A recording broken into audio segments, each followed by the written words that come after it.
여러분 안녕하세요. 송병현 교수입니다. 국민복음, 세상을 깨우는 말씀을 통해서 주님과 동행하기를 간절히 원하는 그런 귀한 은혜의 시간이 되기를 소망합니다. 오늘 또 귀한 세 분 함께 하셨습니다. 안녕하세요. 안녕하세요. 반갑습니다. 지난번에 우리가 이제 이 다니엘서 1, 2장을 통해서 배운 교훈이 1장에서는 눈에 보이는 것으로 모든 것을 판단하지 마라. 이것은 다니엘서뿐만 아니라 모든 묵시문학의 중심 메시지라고 그랬죠. 그래서 자꾸 하나님께서는 안 보이는 것을 보여주시는데 1장에서 이러한 사실을 3번이나 강조하셨어요. 눈에 보이는 것으로 모든 것을 판단하지 마라. 2장에서는 어떤 것이었는지 기억하세요? 그 동상, 환상을 통해서 무엇을 강조하셨냐면은 하나님은 어떤 분이시다? 미래 일까지 다 보고 예언하실 수 있는 분이라는 것. 그걸 이제 아주 강조를 했는데 오늘 우리가 보게 될 3장을 통해서는 이제 하나님은 자기를 섬기는 사람들은 뭐 반드시는 아니지만은 특별한 이유가 없는 한 구원하신다. 이걸 이제 확실히 보여주시는 그런 사건이라고 생각할 수 있겠습니다. 그래서 이런 마음을 가지고 우리가 이 본문 이 잘 아는 얘기죠. 이것도 다니엘서에서 유명한 얘기 중에 하나가 바로 이 우상 앞에서 다니엘의 세 친구가 이 경배하지 않고 그리고 끝까지 그러다가 화덕에 던져진 그 이야기인데 이게 우리에게 시사하는 바가 무엇인가를 좀 살펴보도록 하겠습니다. 그 어린이 때부터 배웠던 이야기죠. 그렇죠. 다니엘서에는 어린이 때부터 배웠던 이야기들이 참 많죠. 사실은. 그래서 이런 것들을 하나하나 볼 때마다 옛날 생각도 나고 그렇죠. 또 그리고 근데 그때는 이야기 자체만 알았지 맞아요. 사실은 이게 우리에게 신앙인들에게 어떤 교훈을 주는지는 별로 생각을 안 했었는데 이 기회를 통해서 이제 이 이야기들이 우리에게 주는 그런 교훈들을 또 하나님에 대한 이해를 좀 새롭게 했으면 참 좋겠습니다. 그렇죠. 됩니다. 좋습니다.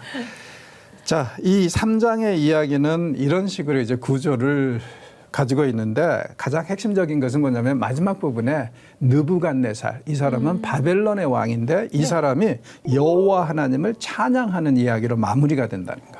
근데 그게 하나님을 믿었다고 또 볼 수는 없죠. 그냥 신 중에 하나로 경배한 거죠. 그러니까 고대 군동 사람들은 대부분 다 다신주의자들이기 때문에 그냥 뭐 훌륭한 신들 중에 하나 정도로 생각을 했지 그 어느 문헌에 어떤 기록에 봐도 느부갓네살이 하나님을 믿었다는 얘기는 없습니다. 그러니까 다니엘이 너무 훌륭하니까 네가 믿는 하나님 내가 인정한다. 그냥 요 정도까지겠네요. 그렇죠. 재밌는 게 이제 계속 그가 하는 얘기가 다니엘 너는 굉장히 특별한 사람이다. 특별한 신들이 너와 함께 하니까. 그런 얘기를 계속 하지만은 정작 결단은 안 해요. 아이고 아쉬워라. 좀 아쉽기는 하죠. 그런데 어떻게 하겠어요? 그게 사실은 세상 사람들의 그런 모습이잖아요. 예수님이 위대하시고 뭐 어떤 사람들은 대단한 윤리 선생이라고 하고 어떤 사람은 다 그렇게 얘기를 하는데 끝에 가서 그러면은 예수님을 구세주로 영접하겠느냐 하면은 거부하는 사람들이 태반이잖아요. 그러니까 그게 이제 좀 아쉽지만 느부갓네살도 이런 케이스라고 우리가 볼 수 있을 것 같아요. 사건의 발단은 이렇습니다. 느부갓네살이 이 금으로 신상을 만들었어요. 그런데 이게 보통 규모가 아닙니다. 60규빗에 6규빗.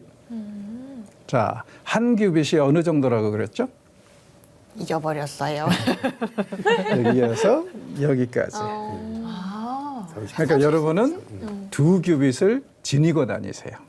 성인으로 해서 이렇게 얘기를 하는데 우리가 이제 숫자로 환산을 할 때는 보통 한 45cm. 예, 그 정도로 생각을 합니다. 자, 그러면은 60규빗이면은요, 이게 27m예요. 높이가. 그러면은 요즘 아파트로 거의 한 9층, 10층 높이입니다. 어이구. 굉장하죠? 그리고 이제 두께 혹은 너비가 10규빗이니까 2.7m. 그러니까 정말 대단히 큰 것이고 그래서 이제 대부분 학자들은 이게 금이 아니라 그리고 이거 지금 보면은 밖에다 지금 세우고 있거든요. 그러니까 금이 아니라 아마도 안에 매테리얼은 다른 거, 뭐 철이든지 동이든지 그리고 그 위에 금 맥기를 씌웠을 것이다. 발랐다. 쳐발랐죠. 맞아요. 그렇게 이제 그러나 이제 60규빗이면은 그 당시에 만들었던 우상들 중에서도 엄청나게 크고 화려한 거거든요. 금이고. 그래서 그걸 만들어 가지고 바벨론 지방의 두라 평지라는 곳. 이게 정확히 어딘지는 모르는데 이 두라 언덕이라고 불리는 곳이 바벨론에서 남쪽으로 한 25km, 27km 지점에 있었어요. 그래서 아마도 여기가 아닐까 대부분 사람들이 그렇게 이제 생각을 하죠. 자, 그런데 이제 이건 왜 만들었을까? 느부갓네살이. 그 당시 왕들을 보면은 자신들의 업적을 기리기 위해서 건축 사업도 많이 하고 우상을 건축하기도 굉장히 많이 했습니다. 그래서 사람들이 그 우상들 앞에서 절할 때마다 아, 이건 누가 만든 거다. 세운 거다. 이걸 이제 기념하더라고요. 그래서 이제 이건 하나의 이 왕을 기념하게 하기 위한 사업이에요. 그리고 이렇게 함으로 인해서 그 당시 왕들은 자신들이 첫째는 신들하고 굉장히 가깝고 그리고 둘째는 잘하면은 자기네들도 신이 될 수 있다고 생각을 했어요. 아, 그 재정일치 사회 그런 거네요. 예. 정치와 종교를 그렇죠. 이렇게 하나 돼서 힘을 키우려고 하는 거예요. 그리고 이제 왜 그렇게 생각을 했냐면은 우리는 인간하고 신의 거리를 굉장히 크게 생각을 하잖아요. 근데 고대 근동 사람들은 인간들 중에서 아주 뛰어나면은 신이 될 수 있다고 생각을 했거든요. 그래서 인간하고 신 사이가 그렇게 거리가 넓지가 않습니다. 그래서 이제 이 고대 근동의 기록들을 보면은 왕들 중에서도 진짜 좀 훌륭한 왕들 있잖아요. 네. 이런 사람들은 신격화되는 경우가 굉장히 많았어요. 물론 이제 과장하고 뻥을 튀기죠. 신화에서는. 그래서 예를 들어서 뭐 누가 어느 대왕이 뭐 적을 침략해가지고 뭐 다른 나라를 침략해가지고 뭐 100명을 죽였다. 이런 걸 쓰면 뭐 몇만 명을 죽였고. 뭐 또 살기도 한 50에 죽었다면은 뭐 5만 년을 살았다. 뭐 이런 식으로 뻥을 엄청나게 튀겨요. 자, 그래서 이제 고대 근동의 기록은 우리가 잘 믿을 수가 없습니다. 그렇군요. 예, 잘 봐야 돼요. 특별히 좀 유능한 왕이라 할지라도 할수록 이런 이제 뻥튀기가 많아요. 기억나십니까? 사도행전에도 심지어는 바울이 어느 도시를 갔는데 사람들이 깜짝 놀라가지고 그가 신의 현현인 줄 알고 절하고 예물을 가지고 오는 예, 사건. 이런 것들이 가능한 게 신하고 인간하고 거리가 그렇게. 그게 그냥 문화에 흐르고 있었군요. 고대 그렇죠. 근동에는요. 그리고 이제 사실은 로마 제국도 좀 시간이 지나면서 어떻게 했어요? 황제 숭배를 시작을 했잖아요. 네. 강요를 하고. 다 이게 맞물려져 있습니다. 하여튼 이런 상황에서 느부갓네살이 동상을 세우고 자기가 관리할 수 있는 하고 지명할 수 있는 모든 사람들을 다 여기에 모았어요. 그래서 뭐 행정관과 모사와 재무관과 재판관이 다 와가지고 절하도록. 자, 이렇게 되면은 사실 이 앞에서 절을 안 하는 것이 굉장히 어려울 수밖에 없죠. 그렇죠. 그래서 이제 2절에서 이런 사람들 다 모여라 했는데 3절에 보니까 어때요? 다 왔어요. 거기에. 그래서 이제 다들 신상의 그 낙성식에 참여해서 느부갓네살이 세운 그것을 뭐 찬양하면서 이제 다 앞에서 절하는 그런 이제 예식을 치르고 있는데, 자, 이 상황, 세 친구가 거부하기 어려운 상황이 어느 정도인지 우리가 한번 생각을 하면서 본문을 좀 읽어보죠. 3장 4절에서 6절을 우리 장혜연 아나운서님 읽어주세요. 선포하는 자가 크게 외쳐 이르되 백성들과 나라들과 각 언어로 말하는 자들아 왕이 너희 무리에게 명하시나니 너희는 나팔과 피리와 수금과 사면금과 양금과 생황과 및 모든 악기 소리를 들을 때에 엎드려 느부갓네살 왕이 세운 금신상에게 절하라. 누구든지 엎드려 절하지 아니하는 자는 즉시 맹렬히 타는 풀무불에 던져 넣으리라 하였더라. 아멘.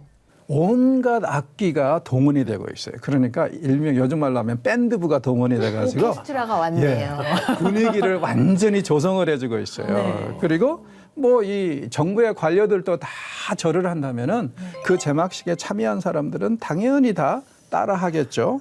그리고 여기에 대해서 만약에 그렇게 하지 않으면은 분명히 응징이 가해질 거라고 6절에서 얘기를 하죠.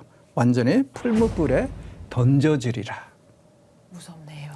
태워버리겠다는 거예요. 그러니까 왕의 폭력, 내지는 그 권력이 어느 정도인가를 확실히 보여주는 그런 얘기라고 할 수 있을 것 같아요. 그래서 이제 다들 절을 합니다. 네. 자, 우리가 상상할 수 있는 동상이나 이런 거예요. 그리고 이 두라의 위치를 우리가 이렇게 볼 수 있고요. 재미있는 것은 뭐냐면은 세 사람만 아주 서 있어요. 아, 정말 대단하네요. 얼마나 힘들었을까요? 얼마나 프레셔가 많겠어요, 사실은. 여기에서 서 있는 것은 지금 죽는 얘기인데 세 친구만. 자, 그런데 왜 세 친구만 있었죠? 다니엘은 어디 갔죠? 그렇네요. 2장 마지막 절에 보면은 다니엘은 왕궁에 있다고 그럽니다.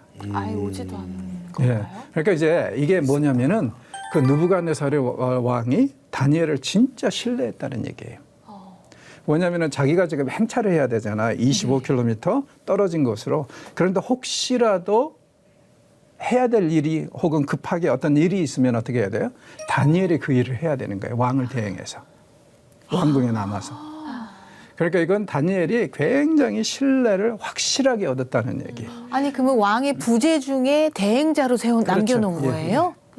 그 정도로요? 그러니까는 다니엘은 정말 대단한 신뢰를 얻은 사람이고 그리고 이것이 우리에게 주는 교훈은 역시 그거죠. 정말 우리는 세상 사람들의 눈에도 완전히 확고히 신뢰를 받고 인정받을 수 있을 정도로 우리에게 맡겨진 일을 잘해야 된다는 거겠죠. 그래서 2장에서 그 경험이 완전히 신뢰 관계를 쌓아가지고 이렇게 이제 다니엘은 혹시 유사시에 어떤 일을 처리해야 될 일이 있으면은 그걸 하기 위해서 물론 이제 갑자기 뭐 쿠데타가 일어나거나 그런 왕에게 연락을 취하고 또 나름대로 이제 군대를 움직이겠죠. 예. 그 이 일을 맡은 걸 보면은 정말 대단한 그런 네네. 위치에 있었던 것 같아요. 오늘날로 말하면은 대통령 비서실장 정도 될까요? 그런 역할을 지금 하고 있습니다. 자, 그래서 이제 이런 상황에서 왕의 명령에 따라서 이렇게 절하라고 그러는데 정말 이 사람들이 절하나? 한번 생각을 해봐야 되는데 세 사람이 완전히 두드러진단 말이에요. 그런데 문제는 뭐냐면은 그대로 넘어가면 괜찮은데 시기하고 질투하는 자들이 있었어요. 왕에게 꼬아 바치는 자들. 누구죠? 성경을 보면은 점술가들인 것 같아요. 그러니까 이게 굉장히 참 어떻게 보면 안 좋은 게 뭐냐면은 사실 다니엘과 세 친구 때문에 이 사람 다 살았잖아요. 그렇네요. 이 죽을 뻔 봤잖아요. 네네. 2장에서. 그랬는데 다니엘과 세 친구가 살려줬단 말이에요. 사실은. 점술가들 다 죽이라고 그랬는데 그런데도 이렇게 은혜를 갚는 걸 보면은 참 세상 말로 치사 빤스죠. 그럼 안 되는 일인데 사람의 이 기본적인 예의와 도의를 저버리는 일. 근데 이건 별거 아니에요. 사실은 6장에 가면은 다니엘이 저기 사자굴에 던져진 일도 사실 이 사람들이 꾸미는 이야기죠. 네. 그러니까 별로 안 좋아요. 왜 이런 일이 벌어지는가? 제가 볼 때는 제일 큰 이슈가 시기와 질투. 그게 문제예요, 항상. 시기와 질투. 시기 질투 하지 말아야지. 아. 그러니까 남이 잘못되는 것은 우리가 쉽게 수용을 하고 안타깝다 그러고 동조하죠. 그런데 남이 잘 되는 것은 솔직히 제일 어렵잖아요. 지켜보기가. 세 분은 이제 굉장히 성화가 돼서 괜찮으시죠. 아닙니다. 그래서 이렇게 해서 이제 고소를 하니까 한 번 더 기회를 주긴 합니다. 3장 14절에서 15절을 우리 김찐님 읽어주시죠. 느부갓네살 왕이 노하고 분하여 사드락과 메삭과 아벳느고를 끌어오라 말하매 드디어 그 사람들 왕의 앞으로 끌어온지라. 느부갓네살이 그들에게 물어 이르되 사드락 메삭 아벳느고야 너희가 내 신을 섬기지 아니하며 내가 세운 금신상에게 절하지 아니한다 하니 사실이냐. 이제라도 너희가 준비하였다가 나팔과 피리와 수금과 상염금과 양금과 생화음과 및 모든 악기 소리를 들을 때 내가 만든 신상 앞에 엎드려 절하면 좋거니와 너희가 만일 절하지 아니하면 즉시 너희를 맹렬히 타는 풀무풀 가운데에 던져 넣을 것이니 능히 너희를 내 손에 건져낼 신이 누구이겠느냐 하니. 자, 사실은 느부갓네살이 이 세 친구를 굉장히 배려하는 거죠. 왜냐하면은 이런 상황에서 그냥 그대로 처형하라고 해도 상관없어요. 네네. 근데 지금 아마 2장의 이야기를 바탕으로 해서 이 사람들이 벌써 상당한 신뢰를 얻었기 때문에 느부갓네살도 한 번 더 기회를 주고자. 그러니까 이 사람이 어리석기는 한데 그렇다고 해서 아주 이렇게 뭐라 그럴까 말종은 아니에요. 3번 더 기회를 주는데 이 기회가 사실 굉장히 좀 어떻게 보면 희극적으로 묘사가 돼 있죠. 뭐 나팔과 뭐 온갖 악기들을 너희들을 위해서 한번 다시 연주를 하도록 할 테니까 너희 셋만 절을 해봐라. 그러면 거기 모인 사람들이 다 쳐다보겠네요. 그렇죠. 네, 다 쳐다보고. 아이고 왜나. 그러니까 이게 배려지만 사실은 굉장히 더 큰 프레셔라고 얘기를 할 수 있겠죠. 그리고 분명히 하는 얘기가 만약에 절을 하지 않으면은 어떻게 할 것이다? 또 불 가운데 던져. 풀무불에다가 던져버리겠다는 거예요. 그리고 이제 드디어 이 3장 이야기의 핵심 이슈가 느부갓네살의 입을 통해서 나옵니다. 능히 너희를 내 손에서 건져낼 신이 누구겠느냐? 자기 손에서 건져낼 신은 세상에 있다 없다? 없다는 거예요. 왜냐하면 자기는 정말 말 그대로 신에 가까운 존재고 신들도 자기한테 항복하고 백성들을 내준 상태인데 어찌하여 네가 도대체 너희들이 어떤 신을 섬기길래 그 신을 믿고 까부느냐 이거죠. 그러니까 이 사람은 2장에서 그렇게 이제 다니엘과 세 친구를 통해서 큰 교훈을 얻고 하나님의 능력에 대해서 찬양하고 했지만 결국엔 어때요? 또 제자리로 돌아가요. 그래서 제가 볼 때는 그 말씀이 정말 맞다고 생각해요. 믿음은 하나님이 선물로 주시는 거지. 우리의 이성과 논리로 만들어내는 게 아닙니다. 이건 어느 순간에 하나님이 딸카닥하게 그렇게 주셔야지 우리가 믿을 수 있지. 아무리 현상적인 것을 많이 봐도 결국에는 못합니다. 그렇죠. 그래서 만약에 현상적인 거나 자신이 경험한 것들을 바탕으로 해서 느부갓네살의 자기 믿음을 결정할 수 있었다면 그렇다면 이 사람 분명히 믿었을 것 같아요. 그런데 지금 이렇게 얘기하고 있습니다. 감히 내 손에서 건질 신이 누구냐. 그리고 이제 여기에 17절부터 그 이 반응이 아주 대단한 반응인데 우리 주연님 읽어주시죠. 왕이여, 우리가 섬기는 하나님이 계시다면 우리를 맹렬히 타는 풀무불 가운데서 능히 건져내시겠고 왕의 손에서도 건져내시리이다. 그렇게 하지 아니하실지라도 왕이여, 우리가 왕의 신들을 섬기지도 아니하고 왕이 세우신 금신상에게 절하지도 아니할 줄을 아옵소서. 자, 세 친구가 하는 얘기를 들어보십시오.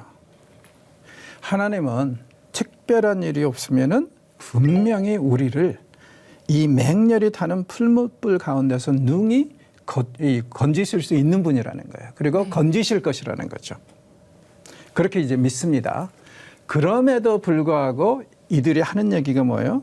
제가 이제 제일 좋아하는 성경 말씀입니다. 그렇게 아니하실지라도. 아 진짜 감동이네. 그렇게 아니하실지라도. 무슨 뜻이에요?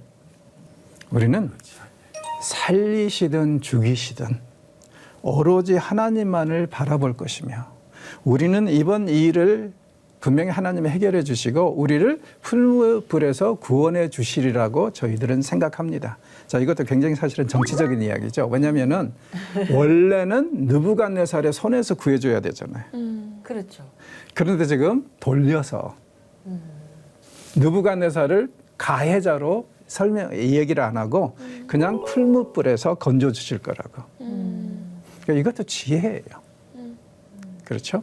그래서 그렇게 하면서 정말 그렇게 아니하실지라도 설령 우리를 구원하시지 않더라도 우리는 많은 경우에 우리가 기도하면 반드시 하나님이 구원해 주셔야 된다고 생각하잖아요.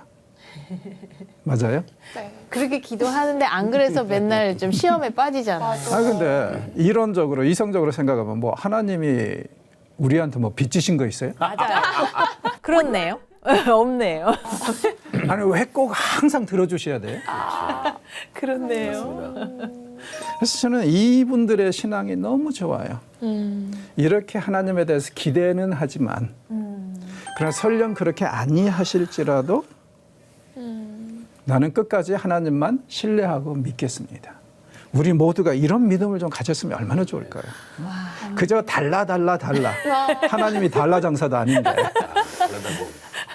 반성이 되네요. 달라 하지 말고 그냥 정말 하나님이 주권적으로 모든 일을 하실 수 있도록 그래서 자유롭게 운행하시면서 그 와중에 우리를 구원하시면 참 좋겠지만 그러나 그렇지 않더라도 우리가 감사할 수 있는 그런 신앙 그게 우리에게 필요한 것 같아요. 그리고 제가 이 말씀하고 함께 성경에는 안 나오지만 참 좋아하는 말이 또 하나 있어요. 이 또한 지나가리라. 그거 교수님께서 가끔 해주셨잖아요. 또한 지나가리라. 특별히 우리가 어렵고 힘든 시간을 지나갈 때는 이게 참 위로가 되는 것 같아요. 세상에 우리를 영원히 괴롭히는 무엇은 없습니다. 그렇죠? 우리가 정말 사망의 음침한 골짜기를 지나갈 때는 너무 힘들고 어렵고 심지어는 하나님 어디 계십니까? 왜 나를 버리셨습니까? 이런 탄식을 하지만 그것도 순간이에요. 지나가요. 그렇죠? 그래서 지나가고 나면 나중에 되돌아보면 그게 추억이 된다는 거죠. 그래서 저는 이 말씀을 되게 좋아하는데 하나는 성경에서 뭐 그렇게 아니하실지라도 그 다음에 하나는 뭐 성경에는 안 나오지만 이 또한 지나가리라. 삶에서 어렵고 힘든 순간을 접할 때마다 이 또한 반드시 지나가리라. 이게 너무 좋은 것 같아요. 그렇죠. 그래서 이런 소망을 가지고 우리가 살 수 있다면 그리고 더욱더 그렇게 해야 되는 게 뭐냐면은 지금 다니엘서 외에 모든 묵시문학에 계속 강조하는 게 뭐라고요? 우리 눈에 보이는 것으로 모든 것을 판단하지 말라. 그러니까 우리가 경험하는 일이 실체의 다가 아니다. 이것은 지극히 큰 실체의 일부이기 때문에 이걸 가지고 모든 것을 판단하고 하는 것은 옳지 않다는 거 아닙니까? 그러니까 그런 이 세계관을 우리가 가지고 있다면 정말 이 또한 지나가리라 그렇게 아니하실지라도 왜 그렇게 안 하시겠어요? 그게 더 선한 계획의 훈련. 맞아. 그렇죠. 때로는 훈련도 되고, 네. 예. 선한 계획도 되고, 그 다음에 그런 거겠죠. 하나님이 우리보다 더 지혜로우신 분이잖아요. 맞아요. 그러므로 우리는 이게 당장 필요한데, 우리 생각에는. 그런데 하나님이 어때요? 더 좋은 것을 이루기 위해서. 이번에 응답 안 하실 수도 있잖아요. 네. 그러니까 그 마진을 우리가 이해를 하고 받아들여야 돼요. 저는 그래서 성경을 읽을 때마다 항상 제일 우리에게 중요한 것이 여백이라고 생각합니다. 여백. 그래서 우리는 이 성경의 가르침에 따라 이렇게 저렇게 이제 다 이해를 하지만 그러나 항상 하나님은 그렇게 행하지 않으실 수 있다는 전혀 우리가 상상하지 못하는 방법대로 하실 수도 있고 한다는 그 여백을 우리가 항상 가지고 있어야 된다고 생각합니다. 어떤 여지를 남겨주는 예. 말씀이죠. 그래서 저는 나중에 기회가 되면 여백 신학을 한번 해보고 싶어요. 멋있네요. 그 제목이요. 그리고 제호도 나중에 여백 성병현? 너무 멋있네요. 왜냐하면 너무나 많은 경우에 사람들이 자꾸 성경적인 진리만 가지고 얘기를 하다 보니까 그 이 하나님이 운행하실 여유가 없는 것 같아요. 그래서 그 부분을 우리가 충분히 주권으로 인정을 하고 고백하면은 훨씬 더 풍요로운 삶을 살지 않을까. 저는 이제 이렇게 생각을 합니다.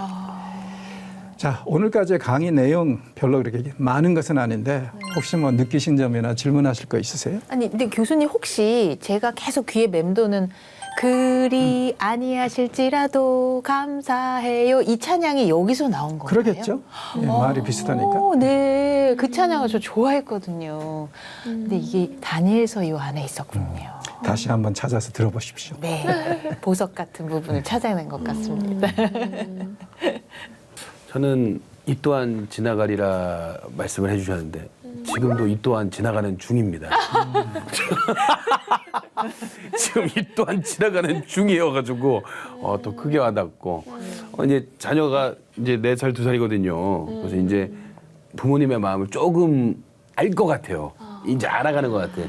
그래가지고 아까 말씀하실 때 왜 이렇게 하지 아니하실까라는 느낌을 조금 받을 때가 있거든요. 내가 해주고 싶은데 지금 해주면 안 될 것 같아. 그렇죠. 지금 어린이집에 가기 싫대요. 막 울어. 나 심지어 뭐라고 말했냐면 엄마 아빠 나 혼자 있을 수 있대. 4살인데 울면서 엄마 나 혼자 있을 수 있어. 안 무서워. 그러는데 아유 막 짠하면서도 애를 등 떠밀어서 어린이집에 보냈어요. 오늘 아침 상황이군요. 그렇죠. 예, 아까 그랬어요. 그런 거 보면서 안 해주시는 이유가 있겠구나. 조금 경험하는 거 아닌가. 그 이 3살, 4살 아이의 기도를 안 들어주셨군요. 못 들어줬어요. 그렇죠. 이제 조금 하나님의 그 심경을 좀 이해를 할 수 있겠죠. 네. 조금 알 것 같아요. 그러니까 제일 중요한 것은 하나님에 대한 절대적인 신뢰인 것 같아요. 그렇게 아니하실지라도 하나님을 믿고 기다리는 것. 그게 우리에게 가장 필요한 믿음이 아닌가. 우리가 뜻대로 원하는 대로 되는 게 믿음은 아닌 것 같아요. 그럼 솔직히 말해서 믿음이 필요 없죠. 다 원하는 대로 그냥 그렇게 살면 되죠. 그런데 우리가 뜻대로 안 되니까 그런 상황에서도 하나님을 믿을 수 있는 그 믿음. 그게 우리에게 필요한 것이 아닌가 싶습니다. 그렇죠. 자, 오늘은 여기서 이제 마무리하고 다음 주에 또 계속 이어서 이 내용을 가지고 강의를 하도록 하겠습니다. 수고하셨습니다. 감사합니다.